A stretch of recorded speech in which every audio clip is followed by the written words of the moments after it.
Kia ora and good afternoon, everyone. My name is Oliver Hendrickson. I'm the Director of Forestry and Land Management at TURACO, which is part of the Ministry of Primary Industries. My role over at TURACO is that I'm the Director responsible for the Emission Trading Scheme for Forestry, and I'm here today to work through some of the options we have for how forestry and the ETS could be improved in the future operating model that we'll be bringing forward. Joining me today, I'd like to introduce a couple of my colleagues, Simon Tompkins, who will be working through some of the age bands, and Anne Manley, who will be working through some of the options available for how second rotation forests can be calculated going ahead. There's a couple of things I just want to go through in terms of a bit of housekeeping initially. The first thing, because this is a webinar, we are video recording this, and we will be making this available on our website for anybody who wishes to view it at whatever time that works for them. So we're creating a resource for others to be able to get engaged in this. And I think it's probably obvious that because of the kind of exceptional circumstances we find ourselves in with COVID, we're trying to work in a medium that can't be canceled at the last minute. But for us to be successful and to have a nice 1 hour session with you, can I please ask that you mute your microphones so that we don't have any kind of interference or cutoff coming through that's then recorded that makes it difficult for others to hear. For questions, we'll be taking questions in the last 15 minutes of this. And can I please ask that if you have any questions, please write them into the meeting chat.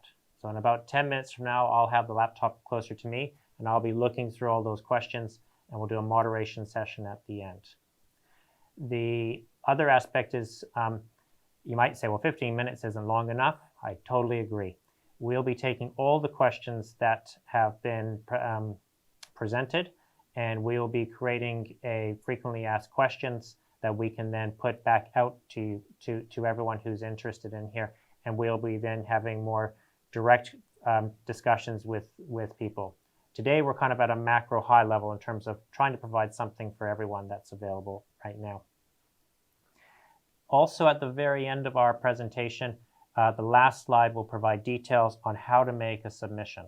Now, just like when we've done previous consultations, please make a submission in writing to us, and the details on how to do that are at the very end, and they'll be on our website as well.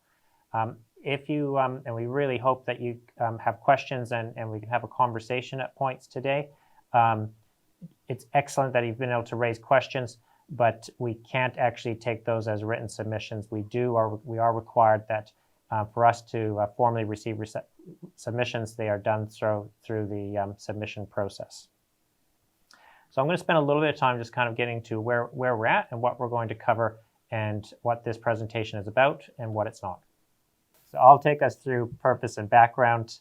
Simon will work through how some of the averaging accounting will work and things through age bands.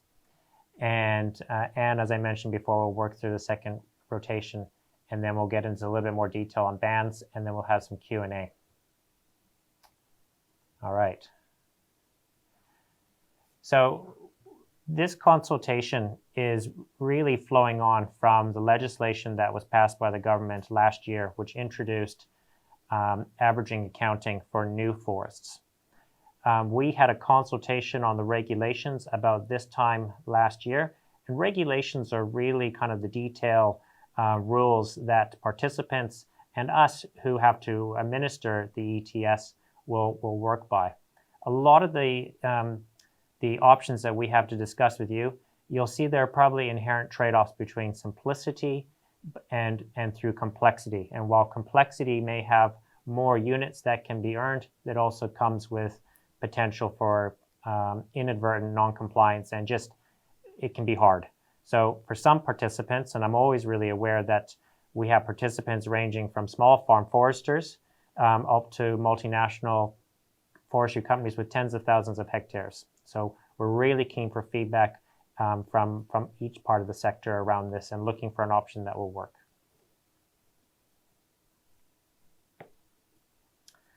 So some of the key things that came through in the new legislation was, as I've described, averaging accounting a new permanent post-89 forest activity, which is really kind of picking up where the Permanent Forest Sink Initiative left off. And NZUs will be available in both of those categories, though the permanent category will have tagged units.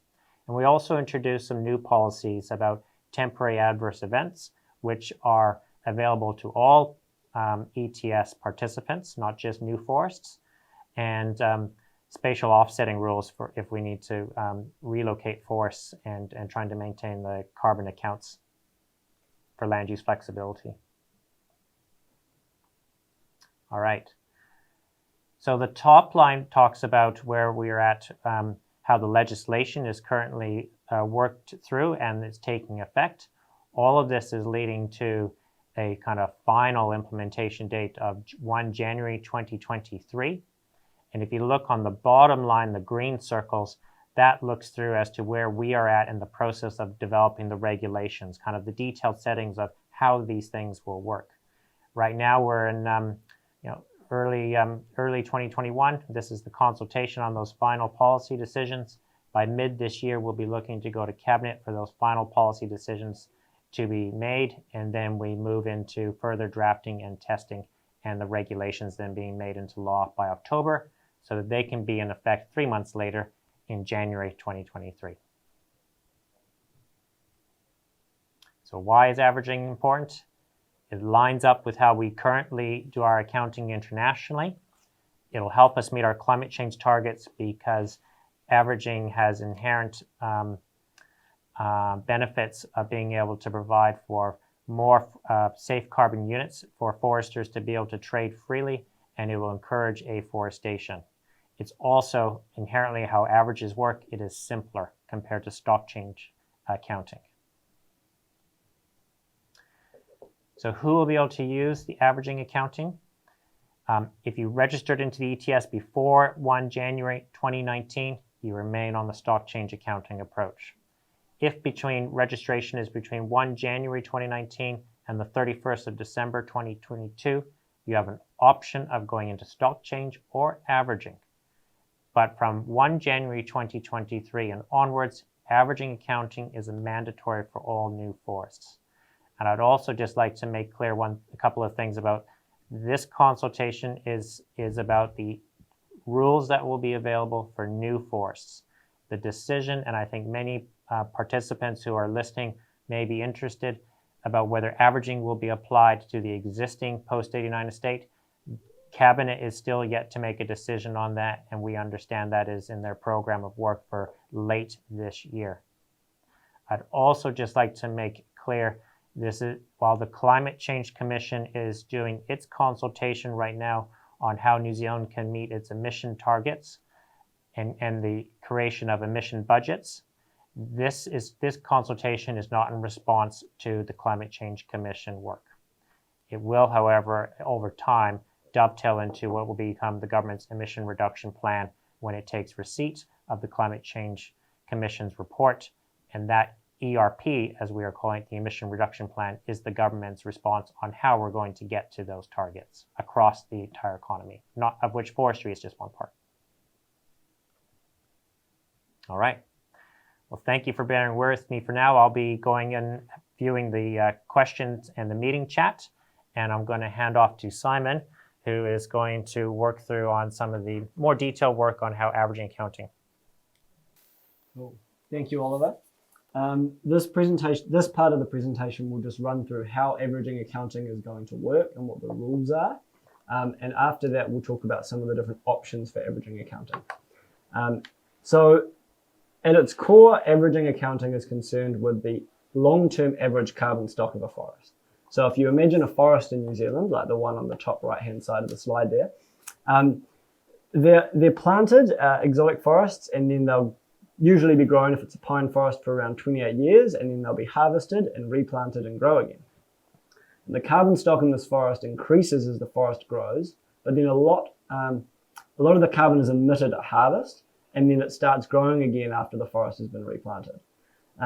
Instead of accounting for these short-term changes in carbon stock over time, averaging accounting will move to a model where participants in the ETS will earn units as the carbon stock in the forest increases up to the long-term average carbon stock. And we work out that long-term average carbon stock by looking at a forest that's grown and harvested over multiple rotations and taking an average of the amount of carbon that's in that forest. So if you look at the graph, you'll see a blue line increasing up to a flat point. And as that blue line increases, that's the cumulative carbon stock per hectare of a forest. At age 16, it reaches what's called the average age, which is the age where the long-term average carbon stock is met. And after that point, there'll be no further accounting for changes in carbon stock in that forest over time, so long as it's replanted. So you can harvest at no liability, and essentially all of those units you've earned up to the average age can be sold into the market at low risk. As long as the forest stays in the ground and is replanted in the same species, you won't have to do any accounting. And this creates a lot of benefits for participants. As Oliver mentioned, it really increases the value of new forests and newly planted forests that use this approach. That's because they earn a lot more low-risk units under averaging than they did under the previous stock change accounting approach, where participants would earn up and then have to surrender units every time the forest was harvested. Under averaging, for a pine forest, for example, the average age will be 16. A forest will be able to earn units for the first 16 years of growth and then not have to surrender them and can sell them into the market. That's an increase significantly over what the low-risk amount of units would have been under stock change. And because it increases the value of new forests and newly planted forests, it's expected to increase afforestation. As forests become more valuable, we'd expect more people to plant them, and that new forest planting will help us meet our climate change targets. Averaging is less beneficial for older forests that are already past their average age, and that's because they're already storing the average amount of carbon stock in their forest, so they have no more units to earn or surrender unless they do something like change how old they are or change species. So when we calculate the long-term average carbon stock of a forest, we assume that it's consistently harvested at the same age. So in this example, in the table below, we've got a pine forest. Across the estate and over time, pine forests have typically been harvested at age 28. If we assume that a forest is always harvested at 28, it gives us an average age of 16. However, we know that if a forest is harvested when it's older, the average amount of carbon stored in that forest will increase. So, for example, if a pine forest was constantly harvested at age 35, the average age of that forest would be 19 and it would store more carbon on average than if it was harvested at 28. Now, to capture this in accounting, we've created these ranges of harvest ages called age bands. And basically, any forest that's harvested within those ages will be given a single average age and be able to account for any difference between whatever its current age is and the new average age of the age band. So whenever a forest enters the ETS, you won't be able to select your age band. You'll get one based on what we think your forest is, we think your forest is going to be harvested based on what we typically see in the estate. However, if a forest grows to an older age than the age band, or the default age band, you'll be entitled to earn a few more units, and if it's harvested earlier than we expected, you'll have to surrender some units. We can put this together in the diagrams on the slide in front of you now. So, on that graph, forest, when it's first registered, would earn units for the first 16 years of growth. And at that point, as long as it's harvested within the age range of 20 to 35 and replanted, it wouldn't have to surrender any units. However, if it was grown to reach age 35, it would earn additional units up to that dotted blue line on the right. In this case, this is a pine forest. It's using a default table from Gisborne. So it would earn 110 extra NZUs per hectare. If it was harvested earlier, it would have to surrender some units. So for example, if it was harvested before it got to age 20, the participant would have to surrender some units for that harvest to account for the drop in carbon stock, or the drop in the average carbon stock of that forest over time. So age bands really determine how precise the ETS will be for new forests. If we have a lot of narrow age bands, there'll be a lot of precision and optionality to increase your harvest age a little bit and earn additional units. However, it will get more complicated to keep track of the forests over time. The other option is having a far simpler approach, where you only have one age band, for example, and it doesn't matter when you harvest your forest. You'll always stay on the same average age, and it'll be really simple. And the options that we're considering at the moment in this consultation, and that are detailed in the consultation document, are a single age band approach, a 4 age band approach, which you've already seen on the graph, and another more complicated option where you have age bands that are 5 years wide throughout. However, before we get to that, I'm going to pass off to Anne Manley, who's going to discuss some options for how we account for forests once they're past their first rotation. Thanks, Simon.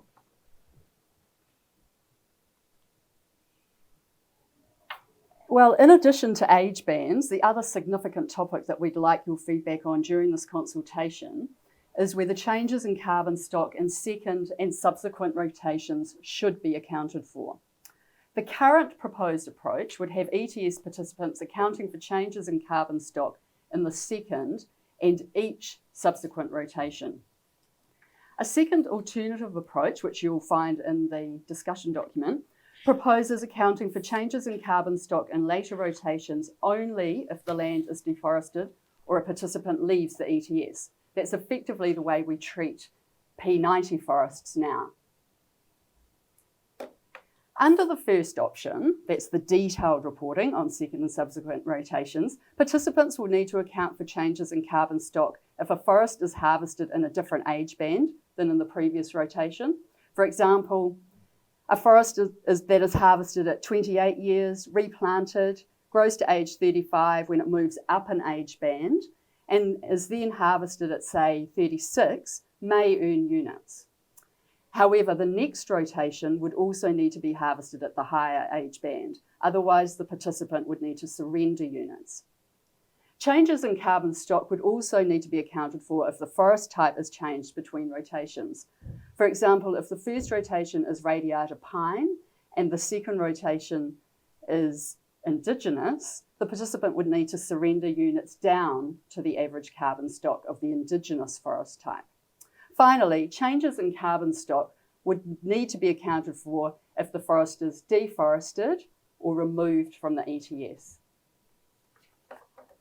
Looking at the implications, this detailed approach would provide the opportunity to earn some additional units for changes in rotation length or from switching to a higher carbon yielding species.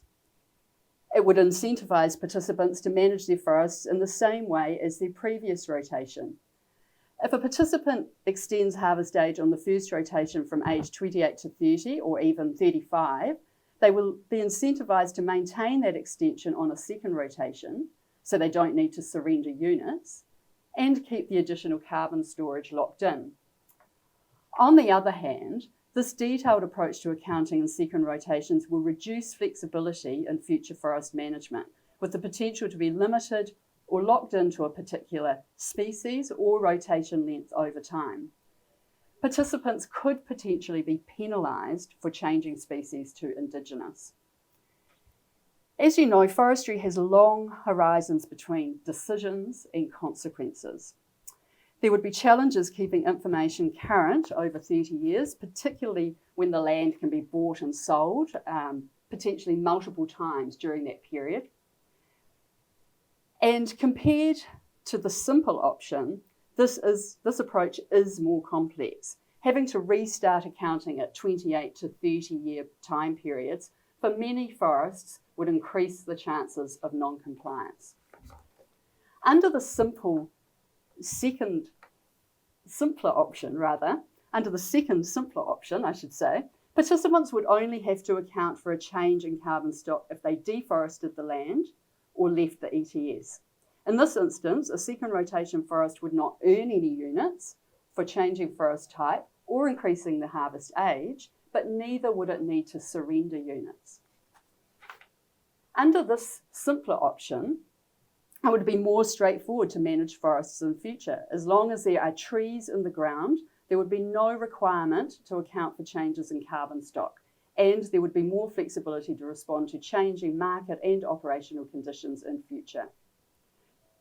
Examples there are, variations in log prices or perhaps new genetics allowing trees to grow faster and be harvested earlier. Conversely, credits earned from doing something outside the default in the first rotation, for example, increasing carbon stock, would not be locked in. Participants could return to a typical harvest age or change to a species which stores less carbon, meaning that credits could be overcredited, units could be overcredited. So as that change wouldn't necessarily be matched in later rotations, New Zealand would likely have to account for that difference in international accounting. We're actually going to investigate this a bit more later on in the presentation. So I'll now pass you back to Simon, who's going to discuss the age band options in more detail. Thanks, Anne. So we have 3 options for age bands that we're consulting on in this round of consultation. And as we discussed before, age band is a concept, and the more age bands you have, the more precise the ETS will be. This may give forest owners benefits at higher carbon prices, as they can extend their rotations and earn units and more precisely trade off carbon and timber prices when they make harvesting decisions. However, age bands will increase the complexity of averaging compared to having fewer age bands, and they'll limit the flexibility of managing forests in the future, as previous rotations will have to be matched through time in order to avoid surrender liabilities.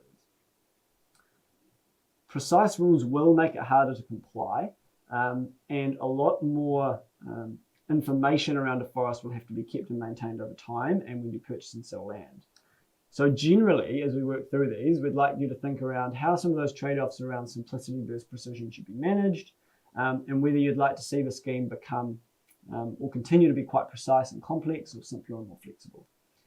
And the 3 options we've got from most simple to most precise are a single age band or a single average age for each forest type, having 4 age bands across all forest types, or having 5-year wide age bands across all forest types. So we'll dive into it. A single age band is the simplest option. Basically, every forest will have an average age and an average carbon stock, and it will earn units until it reaches its average age, and from then on it will not have to account for any changes in the forest unless it changes forest type. And that will depend on kind of options that Anne's already talked about around second rotation accounting. So a pine forest could be planted, it could be harvested at age 30, it could be harvested at age 20, it wouldn't matter, it wouldn't have to account for any difference in carbon stock between those ages. It would be really flexible. One thing to note on the slide is that the table, the carbon stocks in that table are pulled from the default tables. If someone is a FMA participant, or they use the field measurement approach because they've got over 100 hectares registered in the ETS, they would still use the FMA table when they're earning units. So the carbon stock of the forest will depend on what kind of table you're using. The other thing to mention there for the radiata carbon stock is that's from Gisborne. Other parts of the country may not have that much carbon being stored at the average age if they grow slower. Cool. So let's think about what we might see at strong carbon prices or weaker log prices in the future. In general, we would see a lot of new planting under this model. It has a strongest incentive for exotic afforestation, as they have higher average carbon stocks and more units will be earned. Even at quite high carbon prices, harvesting is likely to continue at ages typical in the wider estate, and we wouldn't expect forests registered under averaging to be harvested at different times from other forests. That's because there's no incentive from the ETS and averaging accounting for people to change their harvest age to earn more carbon or surrender carbon. It will be expensive to change forest types away from high carbon storing species if we account in detail on second rotations. And that's basically because if a pine forest has a lot of carbon in it, an indigenous forest will have less, there will be a large surrender liability, and it will be very expensive to make that change. At high carbon prices, you might also see a switch to permanent forests, especially if the log price is really weak. The benefits of this are that there's a strong afforestation incentive. So there are a lot of units earned up to the average age. It'll be really simple for participants to plan for, and it will also be quite simple to comply with the reporting, as you won't need to worry about when a forest was harvested. The drawback is that there is no incentive to extend harvest, and if a lot of forests across New Zealand were harvested later than they are at the moment, we may actually pick up that in our international accounting, and each hectare of forest would kind of contribute more carbon to our international accounts than if everything was being harvested at the ages it currently is. We may also need a rule to prevent super short rotations, so people harvesting around like 10 or 15. We're considering that further and the best way to implement that. 4 age bands is the second model we're looking at, and this is pretty simple. It's probably the simplest way that we could actually implement having age bands in the ETS. And they're kind of aligned with typical management regimes of forests. So you've got a really short rotation band that goes from ages 0 to 19, and one in the middle that covers harvest ages from 20 to 34, and then one that caters to more long rotation species from 35 to 49, and one for trees that get up to 50. So a pine forest, we've already kind of looked at this, but a forest would earn up to 16 years if it was pine. And then if it was grown to an older age, say 36, it would start earning, it would earn $1 per unit at age 35. But I want to draw your guys' attention to the Douglas fir row in the table on the slide. You can see there the default age band of the Douglas fir is actually later than the default age band of a radiata. And that's because typically Douglas fir are a lot older when they're harvested. In the current state, they're normally harvested in the late 40s. That means that a Douglas fir forest would be earning units for the first 26 years it's registered in the scheme, up to its average age. It would then have to be harvested older than 35, otherwise it would have to surrender units. So each forest type has its own default age band, and they might not all be the same. There's more detail in the discussion document itself. One thing to note is that Indigenous is 50, and the only reason we have to give it an average age and we have to assume it's harvested to calculate that average age, and we've used 50 because that's the maximum age in our current lookup tables.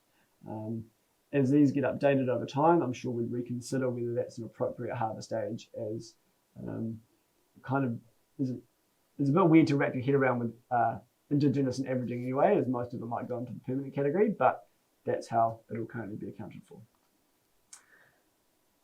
So under 4 age bands, if we had stronger carbon prices or weaker log prices, you would still see a lot of new afforestation. There's still a significant increase in value of new forests. So the strongest incentive will still be in exotics. You may start seeing delays in harvest age across the estate, up to at least 35 for a 4 age band model, because that's when additional units are earned for a radiata forest. And at higher prices, or if the log price was quite low in comparison to the carbon price, participants might push their harvest age out to 50 or switch to a permanent forest. It will be expensive to change forest types from ones that have high carbon stocks to low carbon stocks.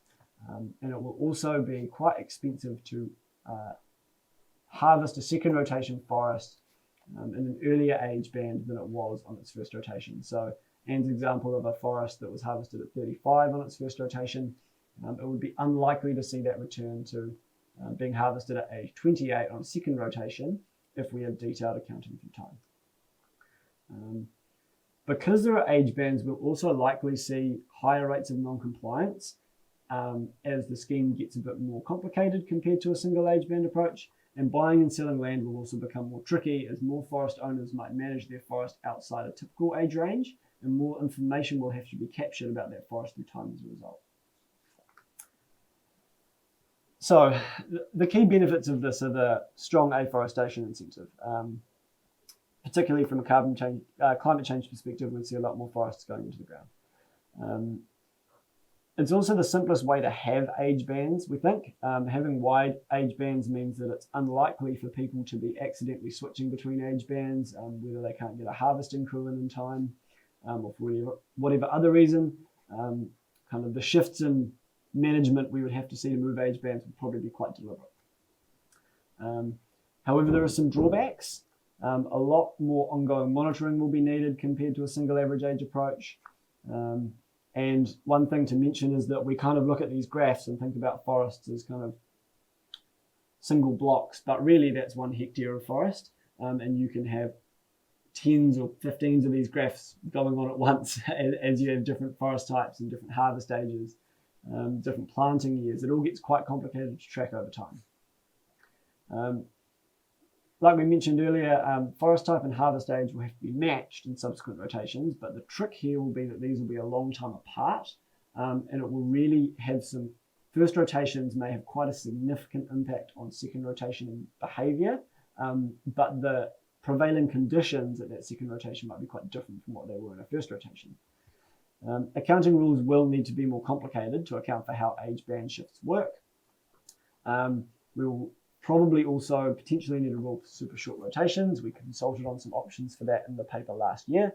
There may also be unintended wider consequences from delays in harvest if it happens at a wide scale, whether it's delayed impacts for the wood processing sector or on other parts of the economy as a result.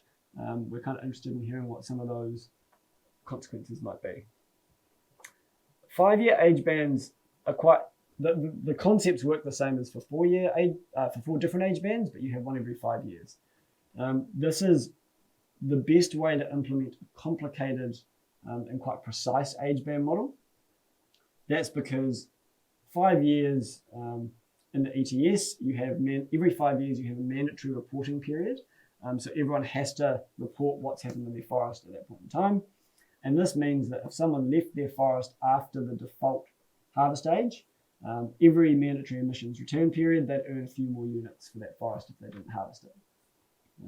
And it kind of keeps it in line with other timeframes that we have in the ETS and should keep things as simple as possible while having a lot of different age bands.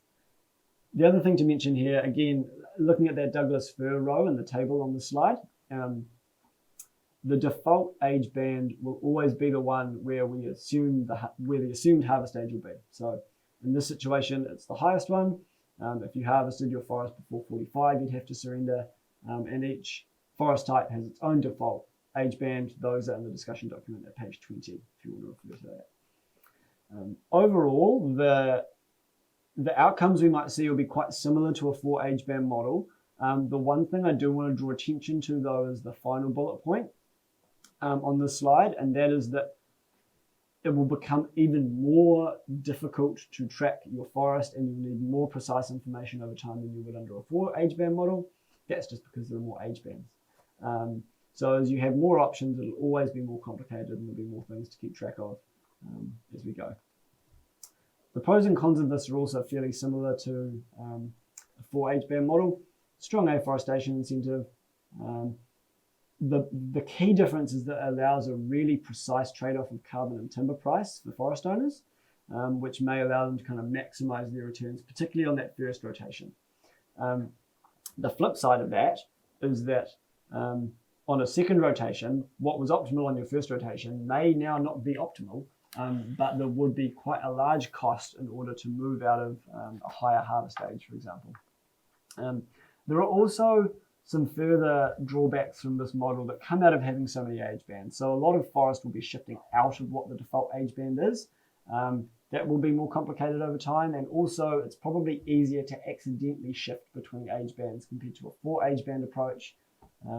That's because they're narrower and there's less time to ensure that you're harvesting within that window. Cool. I'll now pass back to Anne to talk about how age bands might fit with second rotation options and kind of bring it together as a package. Thanks, Simon. So as Simon said, I'll just briefly recap on the options for second and subsequent rotations. The detailed second rotation accounting approach will involve ETS participants accounting for changes in forest type and harvest age in every rotation. The simple second rotation accounting approach will only require participants to account for changes in carbon stock if they deforest or if they leave the ETS. Detailed accounting would incentivise participants to manage their forests in the same way as their first harvest, but will reduce flexibility for future forest management. Simple second rotation accounting would maintain flexibility for future forest management, but will not lock in increases in carbon stock. So if you have a situation where a participant in the first rotation extends their harvest age, but returns to a typical harvest age in their second rotation, or changes to a species that stores less carbon, there's the potential to create the risk of over-crediting of units. If this over-crediting occurred at scale, this would likely have to be accounted for in our international reporting. So how great is the risk of over-crediting units? There's relatively low risk of over-crediting units from switching forest types. Forester behaviour across the New Zealand estate has been very consistent over time from a species perspective.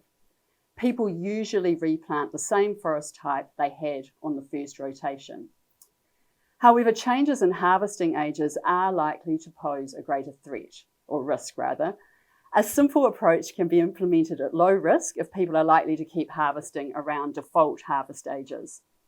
Under high carbon prices, participants are more likely to extend harvest ages and then may be incentivised to harvest at a more commercially typical age during the second rotation. That's when the risk of over-crediting increases and potentially becomes a problem at the international level. If we look at the example on the slide there, if you have a participant with 100 hectares of radiata who has earned an additional 110 units per hectare for harvesting at age 35 in the first rotation, and then in the second they go and harvest at age 28, under this simple model, they wouldn't face a surrender for harvesting early.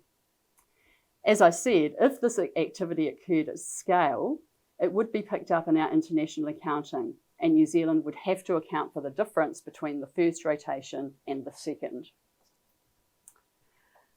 So putting this in the context of age bands, the lowest risk of over-crediting units when there is no accounting for carbon stock changes in second rotations is if there is a single average age, i.e. a single age band for the first rotation. The risk of over-crediting is greater where there are multiple age bands. If foresters benefit from extending the harvest age in the first rotation, but cannot benefit from further extensions or are not required to surrender units for decreased carbon stock in second rotations. Bearing in mind this potential risk of over-crediting and other matters we've highlighted today, such as accounting over a long time horizon and variations in flexibility for future forest management, we'd encourage you to look at the age band options in the context of both first and subsequent rotations. We're interested to hear your views on how the various age band options will work over time and not just for the first rotation. Simon will now recap on the session. Thanks, Anne. So thinking about how these options all come together, we can kind of line them up from most simple to most precise. So if you look at the most simple end of things, we've got a single age band with simple second rotation accounting. It then gets a little bit more complicated if we have more detailed second rotation accounting. At the other end of the spectrum, we've got 5-year age bands with detailed accounting through time. The reason that the two columns in the middle are grayed out is because we consider there's a bit more risk there, right? As Anne discussed, if people are earning units for extending their harvest ages, but those increases in carbon stock aren't locked in, there does become a bit of a risk of over-allocating units to participants. And those are where you have 4 age bands or 5-year wide age bands and a simple second rotation accounting option. And we'd really like you to think about how these things fit together as packages when you provide submissions to us, and we kind of want to hear what your preferred overall option would be. Quickly to recap, we want some feedback on where you think we should draw the balances for averaging accounting. Age bands will introduce more precision and may give people additional benefits, but that comes at a cost of increasing complexity, and it may limit the flexibility of people to manage forests going through in the future. As we've kind of discussed as well, accounting in detail on a second rotation is going to be likely if we have precise age bands for a first rotation. And we really want to hear about how these options might affect you, your business, or your local community. If you're a forestry consultant, we'd be interested in hearing about how the options might affect some of your clients as well, whether they be small or large.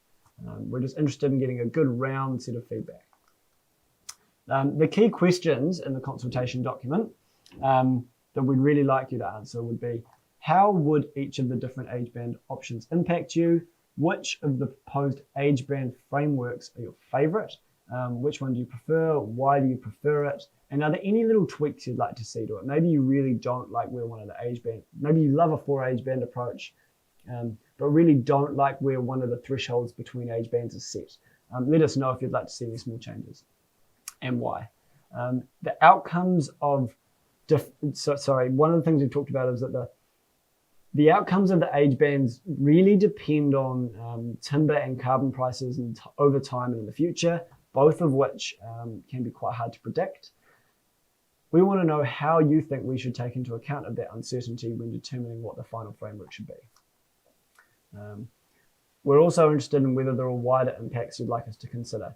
This presentation is focused fairly tightly on the benefits and the costs and the implications for a forest owner. But if there are other things you'd like us to consider, whether there are other economic or environmental impacts, please let us know. Cool. Now I'll pass over to Oliver for a Q&A session. Great. Thanks, guys. Well done. So I think as Simon and Anne have laid out well, there's some real trade-offs here. And I think you'll see too, that's probably why we haven't designated any preferred options from our perspective just yet. However, we are also obviously been under clear instructions since we started the review in 2015 to try to simplify the emission trading scheme. So there are options that show that pathway there. But we've also had, as we've tested this with our technical advisory group of forestry and carbon specialists, that there may also be interest out there for more precise options as well, which are kind of those 4 and 5 year age bands. And there's trade-offs between the precisions of units and the complexity that comes with the compliance end on that as well. So well done, guys, on laying that out. And I just hope, and if people can work through and give that some good thought. I'm also really cognizant that we've done some modeling on this, and models are great up to a point. We're trying to think what's going to happen in 30 years from now. Log prices could be different. Who knows, right? Change is the thing that's constant in our lives. The trees we planted 30 years ago, we did so because we thought we'd have a booming pulp and paper industry now, and how different things are. So it's helpful, but also things could change. So think about the flexibility that may be needed in the future as well. Okay. I would like to try and work through some of the questions here, and thank you everyone who's been bringing them up. I'm going to go from some of the quick ones and then get into some of the detail here. One of the questions we had was related actually to the Climate Change Commission regarding certified exotic forests and something about mitigating carbon decline. Is this correct? We are also looking into the Climate Change Commission report, specifically on the forestry aspect, and any advice that the Commission provides to the government, we will be checking all of those things there. So I can't comment on the veracity of what's in the Commission report. I have read it. It's rather large if you've read it. I just can't put my finger on it. But I would really encourage, please engage with the Climate Change Commission on that aspect if you think it's important. Also a question about, is there technical info available regarding the modeling? Yes, we commissioned PricewaterhouseCoopers to do some costing and modeling for us that I mentioned before, and we'll be making that information available, which tries to flesh out these trade-offs a bit more. And that'll be available on the consultation page alongside everything else once we get it up. Do you have a date on that? Soon. End of next week. End of next week. Yes. Great. Okay.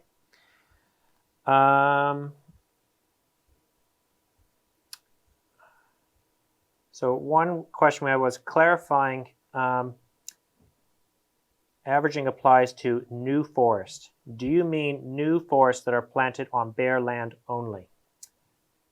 Cool. That's a really good question. So, so any forest could be registered as an averaging forest, but if it's already reached its average age or it's on its second rotation, it will already come in at the average carbon stock, and it won't be able to earn the kind of initial, for a pine forest, 16 years of carbon being stored.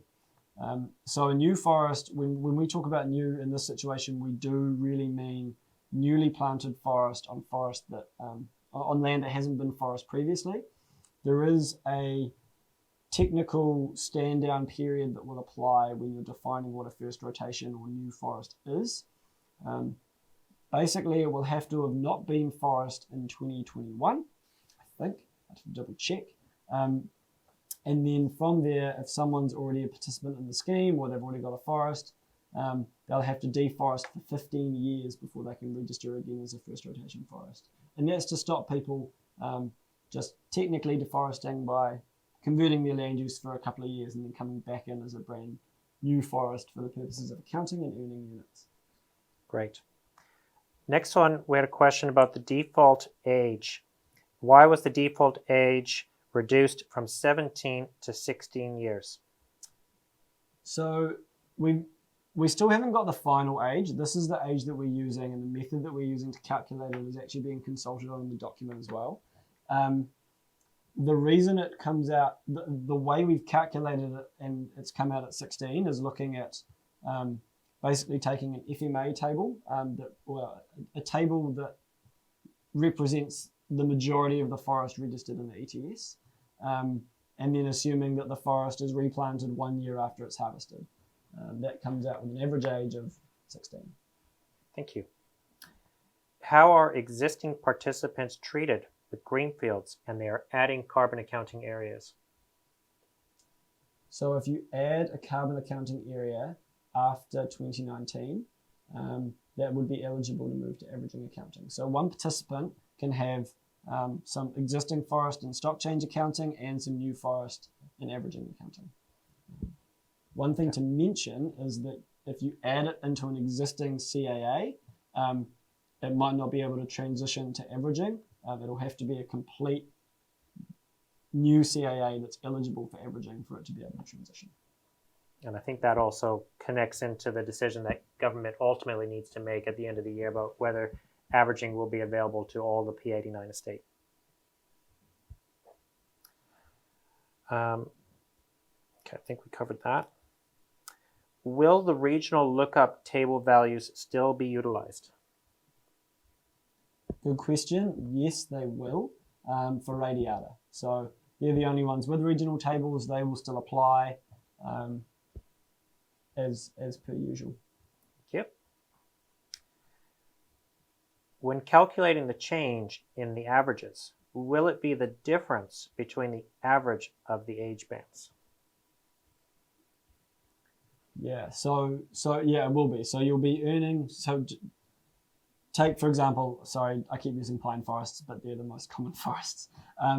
So if you had 4 age bands and you had a pine forest at age 34, it would be on the default average age. When it moves to age 35, if you submitted a return then, you'd be able to account for the difference between the carbon stock at age 16 and the carbon stock at age 19.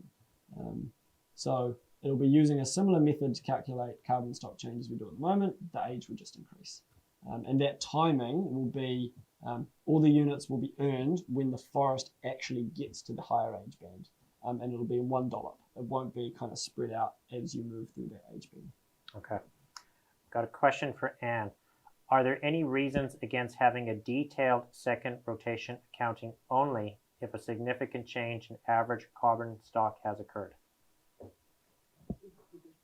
Answer that one actually. Yeah, sorry, what was the question? Here it is here. Are there any reasons against having a detailed second rotation accounting only if a significant change in average carbon stock has occurred?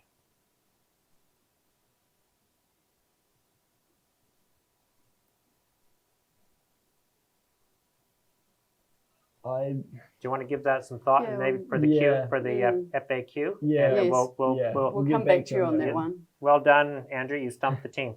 Oh, is that Andrew? From Forestry, Andrew, I'll have to get in touch with you.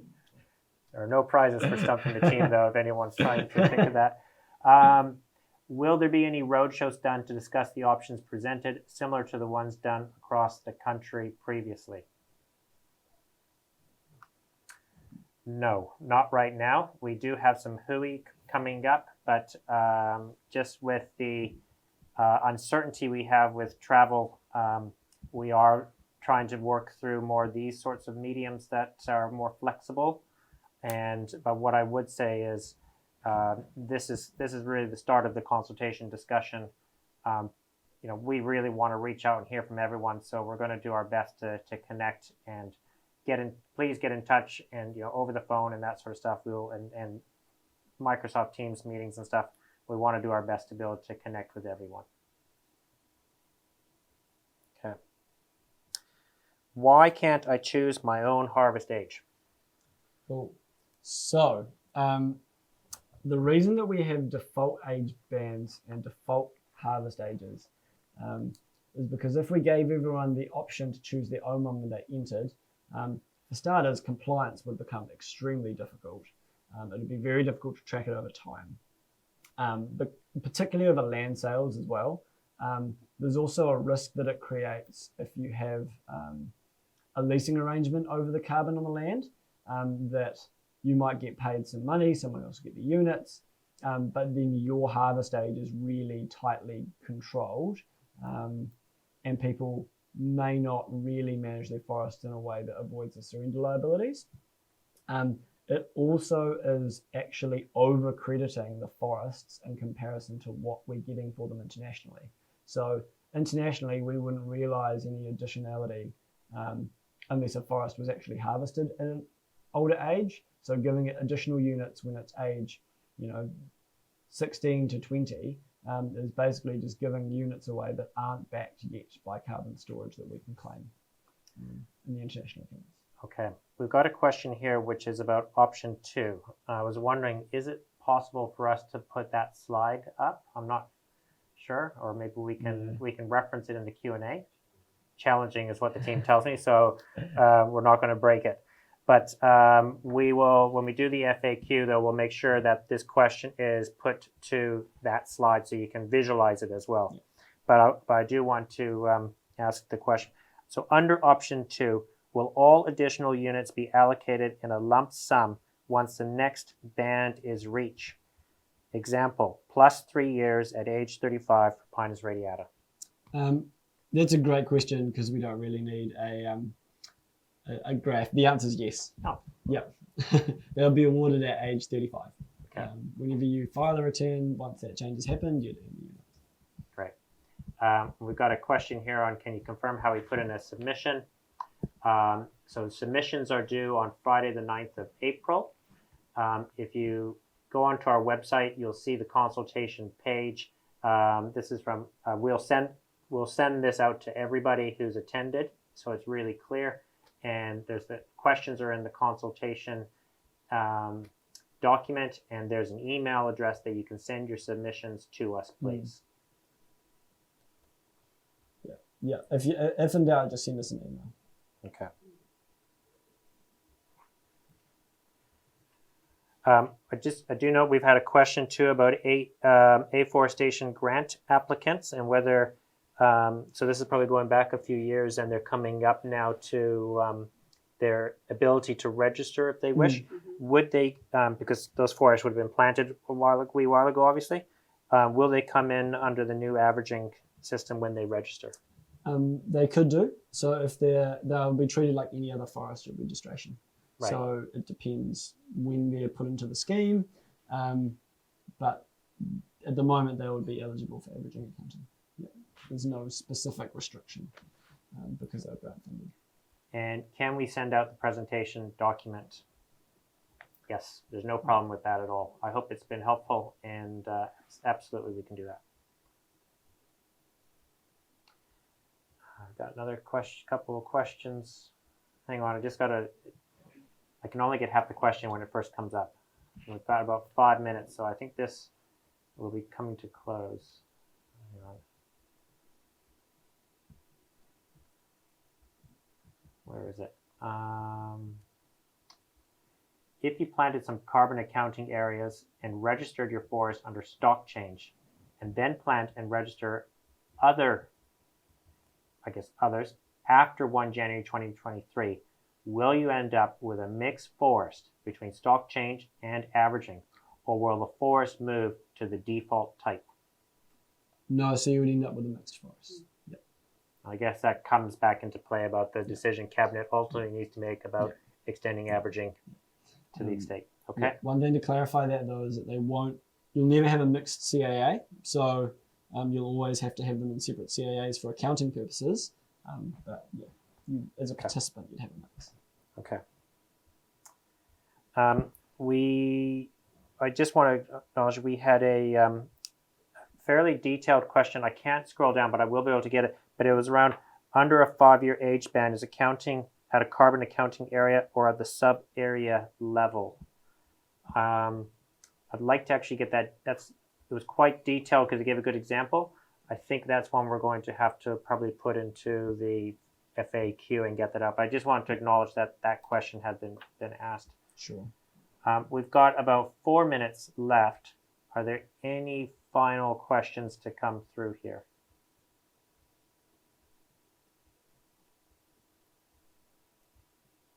All right. One thing that's also very helpful for us, you may have noticed we are not a crack team of webinars. This is my very first webinar, and please, we'd be keen for your feedback if any way we can help improve the presentation means.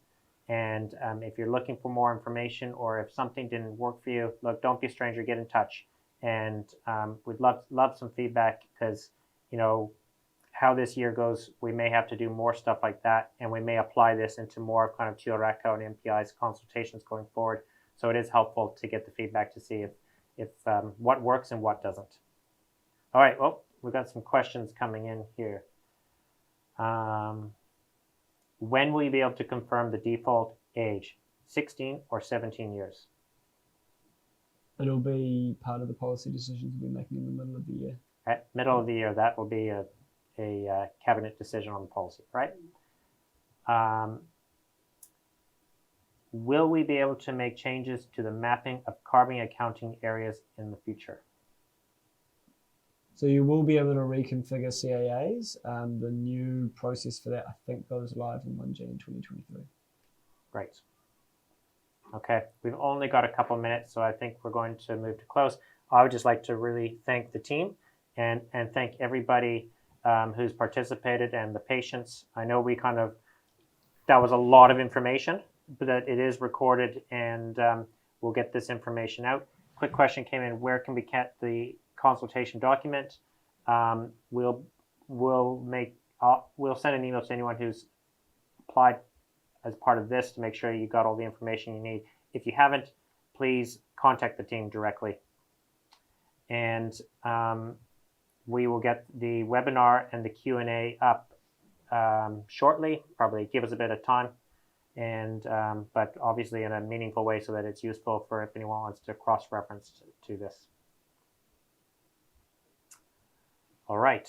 So key thing is, this is a new medium for us. Please get in touch, and thanks again for everyone for participating and for the work the team has done. Really nice balance between simplicity, which has its benefits, but complexity, which also can provide the precision that some are looking for. So thank you, everyone.